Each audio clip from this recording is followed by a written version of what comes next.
Oke, assalamualaikum warahmatullahi wabarakatuh. Nah, jadi sebelumnya yang pertama-tama yang terhormat kepada Dihani Pemuda dan Pemuda selaku pengasuh pondok seperti Al-Hafizah, dan kepada guru-guru saya dan kepada kedua orang tua saya yang telah mensupport saya. Nah, jadi di sini saya akan mempresentasikan tentang Sulaiman, tentang mahkota Sulaiman. Nah, jadi di sini saya akan membahas tentang kisah Nabi Sulaiman. Yang pertama yaitu adalah Nabi Sulaiman disebutkan di dalam Al-Quran sebanyak 16 kali. Nah, jadi Nabi Sulaiman yaitu adalah Nabi Sulaiman adalah putra Daud bin Aisyah bin Awid bin Abir bin Salmun bin Nahsyuh bin Aminan Dab bin Irma bin Hasrun bin Faris bin Yahuza bin Yakub bin Ishak dan bin Ibrahim. Nah, jadi dapat disimpulkan bahwa Nabi Sulaiman adalah keturunan Nabi Ibrahim, Nabi Ishak dan Nabi Yakub. Nah, jadi lanjut. Nabi Sulaiman lahir sekitar tahun 975 sampai 935 sebelum Masehi. Ya, di dalam bukunya seperti itu. Nah, kemudian Nabi Sulaiman diangkat menjadi seorang nabi pada tahun 970 sebelum Masehi. Nah, jadi Nabi Sulaiman itu dahulunya dia itu sejak ia masih kanak-kanak sekitar 11 tahunan. Nah, jadi Nabi Sulaiman itu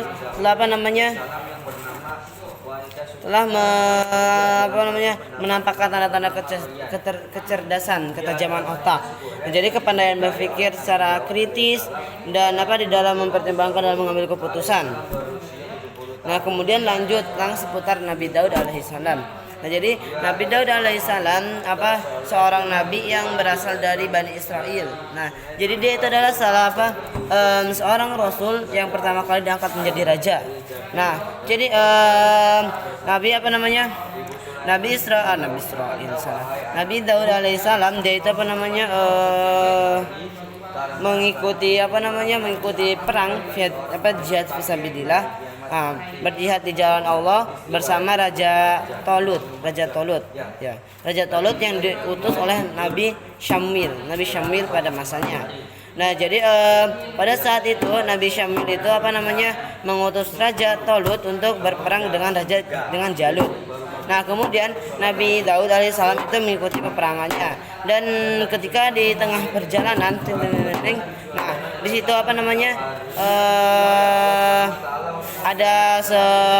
sungai ya, ada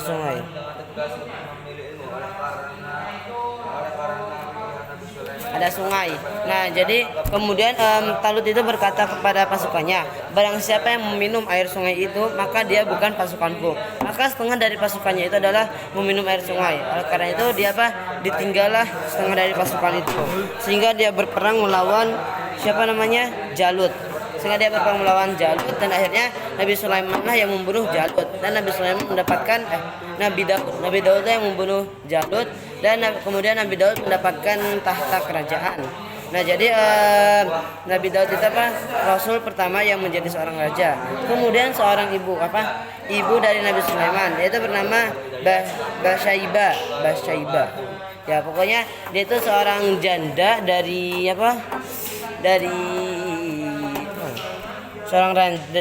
dari patihnya raja atau Nabi Daud yang bernama Uria, atau dalam sebuah riwayat yang bernama Rayyan. Nah, kemudian sampai yang kedua itu adalah Nabi Sulaiman lebih memilih ilmu. Nah, jadi ketika Nabi Sulaiman diangkat menjadi rasul, ya. Nah, kemudian Nabi Sulaiman diberi pilihan, apakah dia memilih ilmu, harta atau tahta. Kemudian Nabi Sulaiman menjawab dengan tegas bahwa dia lebih memilih ilmu. Nah, maka diberilah ilmu oleh Allah SWT. Kemudian ditanya mengapa dia lebih memilih ilmu. Kemudian Nabi Sulaiman menjawab, sungguhnya ilmu lebih ringan daripada harta. Ilmu bisa dibawa lebih ringan daripada harta. Ilmu seperti biji yang bisa yang ringan dibawa kemana-mana. Kemudian itu ilmu seperti biji yang apabila ditanam maka tumbuh mampu terus.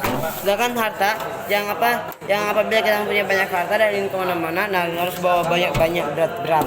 Sedangkan harta malah nggak bisa dibawa kemana-mana. Nah kemudian Nabi Sulaiman juga berkata bahwa ilmu itu bagaikan cahaya yang bisa menyingkirkan duri di tengah kegelapan. Nah, jadi maknanya adalah ilmu bisa menuntut kita ke jalan yang benar, atau bisa juga menuntut kita ke masuk ke dalam surga. Amin.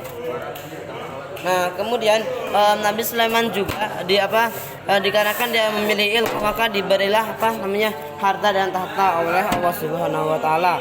Kemudian dia menguasai dunia, bukan dia yang dikuasai dunia. Nah, kemudian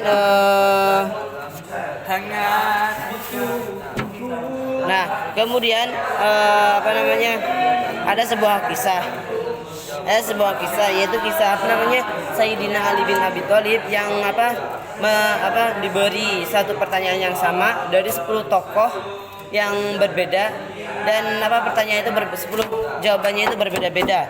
Dan jadi misalnya itu ada satu tokoh yang bertanya, lebih utama manakah antara ilmu dan harta? Nah kemudian Ali bin Abi Thalib itu menjawab dengan 10 jawaban. Nah yang pertama itu ilmu lebih utama daripada harta karena ilmu adalah warisan para nabi, sedangkan harta adalah warisan dari Qarun, Fir'aun dan lain-lain. Kemudian jawaban yang kedua itu adalah ilmu lebih utama daripada harta karena ilmu akan menjagamu, sementara harta maka dirimulah yang menjaga harta. Kemudian yang ketiga jawaban dari Ali bin Abi Thalib yaitu adalah ilmu lebih utama daripada harta karena pemilik ilmu akan memiliki banyak teman, sedangkan yang pemilik harta akan memiliki banyak musuh. Nah kemudian jawaban yang keempat yaitu adalah ilmu lebih utama daripada harta dikarenakan ketika kau membelanjakan harta kamu, maka harta itu akan berkurang, sedangkan ketika kau membelanjakan ilmumu, maka ilmu itu akan bertambah. Kemudian jawaban yang kelima yaitu adalah ilmu lebih utama daripada harta karena pemilik harta akan bisa dipanggil dengan nama kebahilan dan tercela, sementara pemilik ilmu akan dipanggil dengan nama kemuliaan.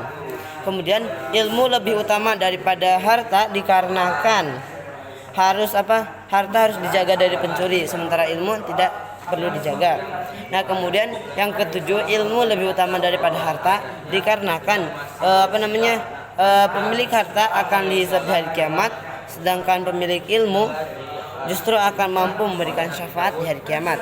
Nah kemudian yang kedelapan, ilmu lebih utama daripada harta karena harta akan habis dan hancur seiring berjalannya waktu, sementara ilmu tidak akan hancur, justru akan abadi. Nah kemudian yang kesembilan, ilmu lebih utama daripada harta karena harta itu bisa mengeraskan hati, sementara ilmu justru akan menerangi hati. Kemudian jawaban yang terakhir dari Ali bin Abi Thalib yaitu adalah ilmu lebih utama daripada harta karena pemilik harta dengan kekayaan yang terlampau melimpah terkadang akan menyeret pemiliknya masuk ke ranah ketuhanan. Jadi dia itu seolah-olah Tuhan karena dia bisa membeli apa saja dengan harta. Nah sementara pemilik ilmu syarat dengan sifat kehambaan. Nah kemudian hikmah. Nah jadi dapat disimpulkan bahwa ilmu adalah sesuatu yang paling mulia. Nah jadi ilmu yang paling baik itu adalah ilmu yang bermanfaat bagi bagi sekitar kita. Kemudian jadi ilmu juga menjadi standar kebahasaan bagi orang-orang yang pokoknya gitulah. Nah ilmu juga selalu ada pepatah yang mengatakan berpikirlah sebelum bertindak. Nah berpikirlah sebelum bertindak. Oke, sekian saja dari saya. Kurang lebihnya mohon maaf. Wassalamualaikum warahmatullahi wabarakatuh.